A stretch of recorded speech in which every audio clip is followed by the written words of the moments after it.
দেখেন, রিজিক বৃদ্ধি করার এটা একটি বড় একটি কর্ম, আপনাকে কর্ম করতে হবে। এক, আপনি তাকওয়া অবলম্বন, তাকওয়া মানে কি? বেঁচে থাকা। তাকওয়া মানে সমস্ত গুনাহ থেকে, অন্যায় কথা কাছ থেকে আপনি বেঁচে থাকবেন, সর্বদা সৎকর্ম করবেন এবং কি আল্লাহর পথে অবিচল থাকবেন, আল্লাহর কাছে বৈধ পন্থায় প্রচেষ্টা চালিয়ে যাবেন রিজিকের জন্য। আল্লাহ তাআলা বলছেন, দেখেন, যদি রিজিক বৃদ্ধি পাওয়ার উপায় এর মধ্যে একটি হচ্ছে তাকওয়াবান হওয়া আপনি, এবং আল্লাহ ভীতি অর্জনের সাথে সাথে আপনার রিজিকও আল্লাহ তাআলা বৃদ্ধি করবেন এবং আপনার জীবনে সার্বিক শান্তি নেমে আসবে যদি আপনি তাকওয়াবান হন, আল্লাহ ভীরু মুমিন হন। আল্লাহ তাআলা সূরা নূহের আয়াত নাম্বার 10 এবং কি আপনার 10 থেকে নিয়ে 12 পর্যন্ত যে আয়াতগুলো আছে, 10-11 নম্বর আয়াতটি আমরা দেখব। আল্লাহ তাআলা কি বলেন? ফাকুলতু আস্তাগফিরু রাব্বাকুম ইন্নাহু কানা গাফফারা, যে তোমরা আল্লাহর কাছে ক্ষমা চাও। উলামায়ে কেরাম তাওবা ইস্তেগফারকে যাবতীয় কল্যাণ বলেছেন, যাবতীয় কল্যাণ বলেছেন। আল্লাহ তাআলা কি বললেন? ফাকুলতু আস্তাগফিরু রাব্বাকুম ইন্নাহু কানা গাফফারা, তোমরা রবের কাছে ক্ষমা চাও, আল্লাহর কাছে ক্ষমা চাও। তোমাদের রব পরম করুণাময়, অতি দয়ালু, ক্ষমাশীল। যত গুনাহ পাপ আপনার দ্বারা হয়ে যাক না কেন, আপনি রবের কাছে ক্ষমা চান। আল্লাহ কি বললেন? ফাকুলতু আস্তাগফিরু রাব্বাকুম, রবের কাছে, আল্লাহর কাছে ক্ষমা চাও। ইন্নাহু কানা গাফফারা, তোমরা সর্বদাই যখনই যত গুনাহ হোক, যত আপনার দ্বারা অপকর্ম হোক না কেন, আপনি যদি তওবা করে রবের দিকে ফিরে আসেন, আল্লাহ কি? ইন্নাহু কানা গাফফারা, তেনাকে আপনার সর্বদাই আল্লাহকে আপনি ক্ষমাশীল পাবেন যদি তওবার মতো তওবা করে আপনি ফিরে আসেন। তওবার 3টি শর্ত রয়েছে। পাপকে আজই বন্ধ করতে হবে, 2 নাম্বার লজ্জিত অনুতপ্ত হতে হবে, 3 নাম্বার দৃঢ় সংকল্পবদ্ধ হতে হবে ভবিষ্যতে আপনার দ্বারা এই পাপ হবে না। বান্দার হক থাকলে তা ফিরিয়ে দিবেন। তারপর আল্লাহ তাআলা কি বলছেন শুনেন, ইউরসিলিস সামাআ আলাইকুম মিদরারা, আল্লাহ তাআলা আসমান থেকে আপনার জন্য মুষলধারে বৃষ্টি দান করবেন। বৃষ্টি ছাড়া কোনো ফল ফলাদি হবে না। জমিন থেকে যত কিছু হয় তা বৃষ্টির মাধ্যমে, পানির মাধ্যমে হয়। সুবহানাল্লাহ, আমরা এই নিয়ামত আমরা আল্লাহর অনুধাবন করি না। এটা আল্লাহর বড়ই নিয়ামত যে আল্লাহ তাআলা বৃষ্টি দান করলে বৃষ্টি দ্বারাই আপনার ফসলগুলো হচ্ছে। বৃষ্টি ছাড়া সম্ভব? কোনো কিছুই সম্ভব না। জমিন ফেটে চৌচির হয়ে যাবে যদি বৃষ্টি না হয় আসমান থেকে। তো বৃষ্টি দ্বারাই আল্লাহ আপনাকে যাবতীয় কল্যাণ দান করবেন। বুঝতে পেরেছেন? বৃষ্টির মধ্যে বহু কল্যাণ রয়েছে যেটা আমরা অনুধাবন করি না। আল্লাহ তাআলা বলছেন, যদি তওবা করেন আল্লাহকে সর্বদা আপনি ক্ষমাশীল পাবেন, তারপরে আল্লাহ তাআলা আপনার জন্য মুষলধারে বৃষ্টি দিবেন। তারপরে দেখেন, আল্লাহু আকবার, আল্লাহু আকবার, আল্লাহু আকবার। এই যে আয়াতটি সূরা জারিয়াতের আয়াত নাম্বার আপনার 22 নম্বর যে আয়াতটি রয়েছে, আল্লাহ তাআলা বলেন রিজিক আসমানে। রিজিকের ফয়সালা কোথায় হয়? রিজিকের ফয়সালা আসমানে হয়।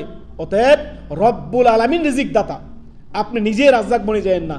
বহু মানুষ দেখবেন আপনার যে এত ছেলে সন্তান হলে কি খাওয়াবো, এত ছেলে সন্তান হলে কি খাওয়াবো, এরা কি খাবে, মানে নিজেই রিজিক দাতা, মানে রাজ্জাক হয়ে বনে বেরিয়েছে। নাউযুবিল্লাহি মিন যালিক। রিজিক হচ্ছে রব্বুল আলামিনের কাছ থেকে আসে। আল্লাহ তাআলা কি বললেন?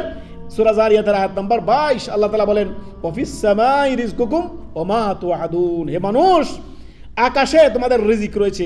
রিজিকের প্রতিশ্রুতি রব্বুল আলামিন দিয়েছে তোমাদেরকে। প্রত্যেকের রিজিক নির্ধারিত, যা আল্লাহ আপনার তাকদিরে নির্ধারণ করেছেন সেটা আপনি পাবেন এবং খাবেন।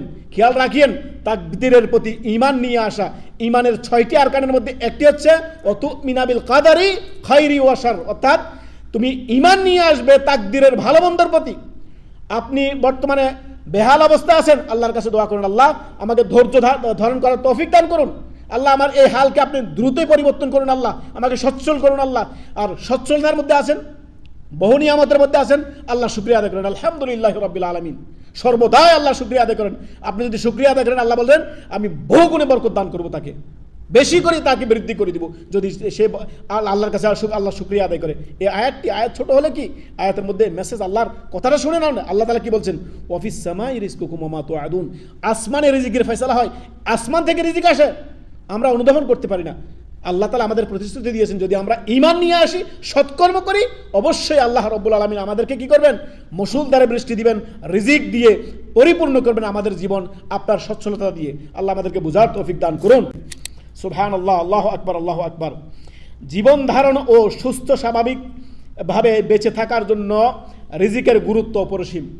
যদি আপনার কাছে যথাযথ আপনার অর্থ না থাকে বা দুনিয়ায় পাথেয় যদি না থাকে, তাহলে আপনি জীবন স্বাভাবিকভাবে ধারণ করতে পারবেন না। অতএব রিজিকের জন্য আপনাকে প্রচেষ্টা চালাতে হবে। অর্থাৎ মহান আল্লাহ রাব্বুল আলামিন হালালভাবে আপনাকে রিজিক অন্বেষণ করার কথা বলেছেন। দেখেন, বহু মানুষ বলে এত দিন করলে কি আপনার রিজিক কি ঘরে আসবে? সুবহানাল্লাহ, এরা আল্লাহর প্রতি প্রকৃতপক্ষে যেমন ঈমান আনা দরকার তারা সেরকম মুমিন নয়, যারা আল্লাহর প্রতি তাওয়াক্কুল নাই, যার প্রতি আল্লাহর প্রতি ঈমানের প্রতি ভরসা নাই, আল্লাহর প্রতি ভরসা নাই তাদের। দেখেন আল্লাহ রাব্বুল আলামিন কি বলেছেন, জীবন ধারণ ও সুস্থ স্বাভাবিকভাবে বেঁচে থাকার জন্য রিজিকের গুরুত্ব অপরিসীম। অতএব আপনাকে আমাকে সর্বদাই হালাল উপার্জনের জন্য হালাল পন্থায়, বৈধ পন্থায় আমাদেরকে চেষ্টা করতে হবে।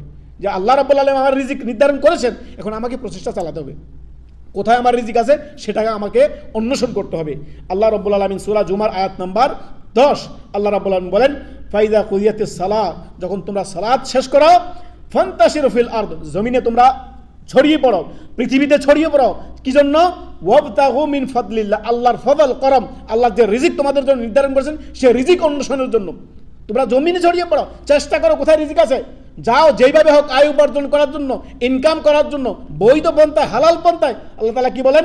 ওয়াবতাগু মিন ফাদলিল্লাহ ওয়াযকুরুল্লাহা কাসীরান লাআল্লাকুম তুফলিহুন, আল্লাহর অধিকভাবে আল্লাহর স্মরণ করো, এতে করে তোমরা সফল কাম হবে। ওয়াযকুরুল্লাহ, আল্লাহ জিকির করো, কাজ চলতেছে, হাঁটতেছেন, চলতেছেন, সুবহানাল্লাহ, আলহামদুলিল্লাহ, লা হাওলা ওয়ালা কুওয়াত, জিকির জবান দ্বারা আপনি জিকিরকে সিক্ত রাখলেন, জবান দ্বারা সর্বদা নিজে আল্লাহর স্মরণ থেকে আপনি গাফেল হলেন না। অতএব জমিনে ছড়িয়ে পড়তে হবে রিজিকের সন্ধানের জন্য, ঘরে বসে থাকলে হবে না।